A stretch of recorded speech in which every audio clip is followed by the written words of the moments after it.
Good day. Welcome to this first chat show on what international trade is all about.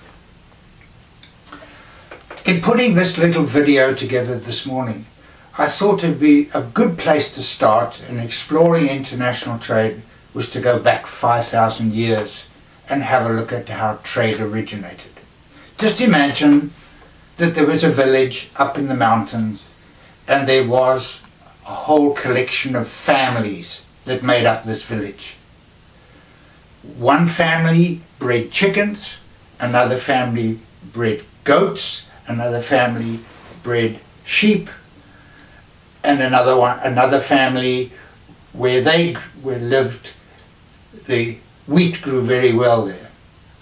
Now you can understand that one family had a surplus of chickens and one family had a surplus of mutton, so they exchanged them on a Saturday morning, and this is how the village marketplace started out. They didn't have money at first, so bartering took place. One can understand in this marketplace that the number of chickens that you would pay for a sheep would depend on supply and demand. Whether there was a lot of sheep or whether there was a lot of chickens, a surplus of any one would create an increase in the value. Now that's rather interesting. Anyhow, this trade took place in a confined space. Everybody came together, so no transport was needed. Now today, we have 180 nations in the world.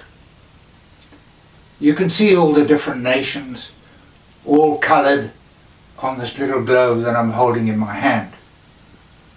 Now this isn't really a globe, actually it's a pencil sharpener, but that's beside the point.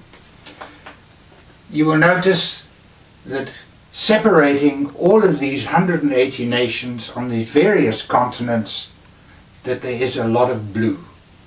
That is all the water, and 70% of the planet is covered by water. Now each one of these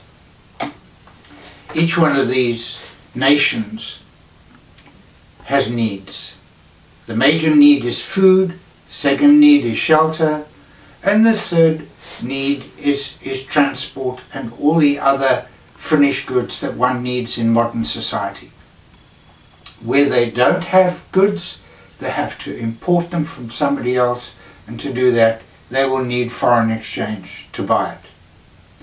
Now, as I said earlier, in the village 5,000 years ago everybody was together, but today everybody is separated, so that transport, it has to bring the products from where they are originated to where they're needed. This morning on the way here I bought some bananas. I'm sitting here in Canada recording this. This banana comes from Ecuador. I paid 97 cents a pound for this banana, and a part of that 97 cents was the costs of getting it here. The cost of transport, the cost of the documentation and insurance and freight. So I'm going to end off by saying on video 2 we're going to have a look at the role of transport in international trade.